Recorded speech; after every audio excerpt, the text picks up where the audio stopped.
ఎన్నికలకు ముందు ప్రజలకిచ్చిన హామీలను అమలు చేయడంలో కాంగ్రెస్ ప్రభుత్వం పూర్తిగా విఫలమైందని భూపాలపల్లి మాజీ ఎమ్మెల్యే గండ్ర వెంకటరమణారెడ్డి ఆరోపించారు. బీఆర్ఎస్ పార్టీ బలోపేతం కోసం వార్డుల పర్యటన మొదలుపెట్టిన మాజీ ఎమ్మెల్యే గండ్ర 24వ వార్డు కాల్మక్స్ కాలనీలో ఆదివారం మీడియా సమావేశం ఏర్పాటు చేశారు. ఈ సందర్భంగా వార్డులోని పలువురు పార్టీలో చేరగా వారికి కండువా కప్పి పార్టీలోకి ఆహ్వానించారు. కాగా పార్టీలో చేరిన వారికి వార్డు కమిటీ బాధ్యతలు అప్పగించారు. ఈ సందర్భంగా మాజీ ఎమ్మెల్యే గండ్ర మాట్లాడారు. భూపాలపల్లి పట్టణంలో పార్టీ బలోపేతానికి 2 వార్డులలో పర్యటించాలని చెప్పి పర్యటన మొదలుపెట్టినాం. ఇదే సందర్భంలో చాలా రోజుల నుంచి ప్రధాన ప్రతిపక్ష పార్టీగా భారత రాష్ట్ర సమితి అధికార పార్టీ పరిపాలన చేస్తున్నటువంటి రేవంత్ రెడ్డి గారి ప్రభుత్వాన్ని ఎన్నికల హామీలు అమలు చేయమని 6 గ్యారెంటీలు 420 హామీలతో అధికారంలోకి వచ్చిండ్రు. అధికారంలోకి వచ్చి కూడా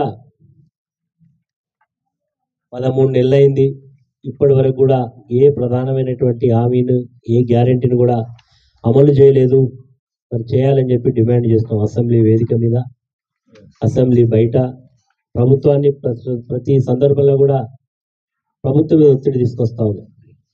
చివరికి రాజ్యాంగబద్ధంగా రేపు ఇప్పటికే సర్పంచుల యొక్క పదవీ కాలం ముగిసి దాదాపు 11 నెలలు దాదాపు అయిపోయింది. అదేవిధంగా రేపు జనవరి 20వ తారీఖు 26వ తారీఖు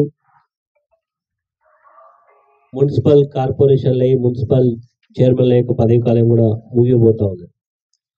ప్రభుత్వానికి అనివార్యమైనటువంటి పరిస్థితి, ఎన్నికలు అనేటివి అనివార్యంగా పెట్టాలి. ఒకవేళ పెట్టలేకపోతే కేంద్ర ప్రభుత్వం నుంచి గ్రామ పంచాయతీలకు, మండల ప్రజా పరిషత్తులకు, జిల్లా ప్రజా పరిషత్తులకు, అదేవిధంగా మున్సిపాలిటీస్కి రావాల్సినటువంటి కేంద్ర ప్రభుత్వం యొక్క సహాయం అందకుండా పోయే దుస్థితి వస్తుంది. కాబట్టి ఎన్నికలు అనేటివి పెట్టాలి. మరి పెట్టడానికి ప్రభుత్వానికి గత్యంతరం పరిస్థితుల్లో ఎన్నికలు పెట్టాలి. కాబట్టి ఇచ్చిన హామీలు ప్రధానమైనటువంటివి గతంలో కేసీఆర్ గారు ఇచ్చినటువంటి రైతు బంధు ఇవ్వకుండా గ్రామాలలోకి తిరిగేటువంటి పరిస్థితి ఉండదు. ఇప్పటికే రైతుల నుంచి ప్రభుత్వం మీద తీవ్రమైనటువంటి వ్యతిరేకత చవిచూస్తూ ఉన్నారు. ఇది నేను చెప్పిన మాట కాదు, సాక్షాత్తు ముఖ్యమంత్రి గారే ఆయన సర్వే చేయించుకున్నాడు.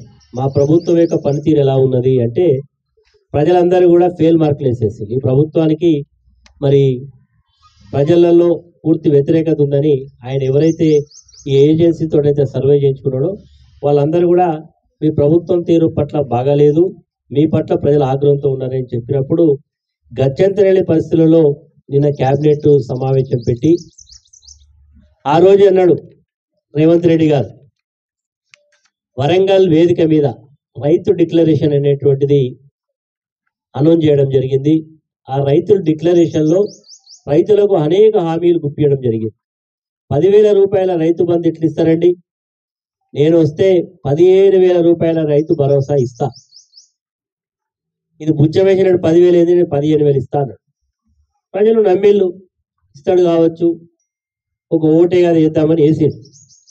మరి ఇప్పటి వరకు ఈ ప్రభుత్వం అధికారంలోకి వచ్చినప్పటి నుంచి కొత్తగా రైతు బంధు ఇవ్వలే.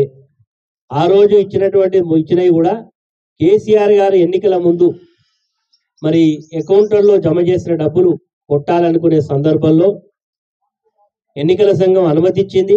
అనుమతించిన తర్వాత కొద్దిమంది అకౌంట్లో పడే ముందు ఆనాటి ఫైనాన్స్ మినిస్టర్గా ఉండేటువంటి హరీష్ రావు గారు రేపటి నుంచి మీ దగ్గర టింగు టింగు అన్నది అన్నారు. టింగు టింగు అన్నది అంటే ఈ డబ్బులే కదా అని చెప్పి మళ్ళీ కంప్లైంట్ చేసి ఆ రోజు భారతీయ జనతా పార్టీ, కాంగ్రెస్ పార్టీలు ఇద్దరు ఏకమై అవి రాకుండా ఆపిండ్రు.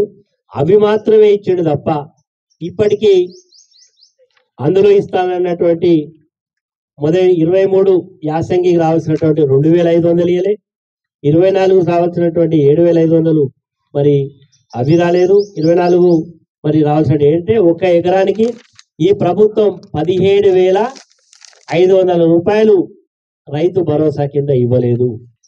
మరి ఆ రకంగా లెక్క చూసినట్టయితే ప్రభుత్వం మరి ఒక ఎకరానికి 17,500, 2 ఎకరాలకు 35,000, 3 ఎకరాల వాళ్ళకి 52,500, 4 ఎకరాల వాళ్ళకి 70,000, 5 ఎకరాల వాళ్ళకి 87,500, 6 ఎకరాల వాళ్ళకి 1,05,000, 7 ఎకరాల వాళ్ళకి 1,22,000. ఈ రకంగా రైతులకు మరి ఇవ్వాల్సినటువంటి రైతు బంధును ఎగ్గొట్టడం జరిగింది.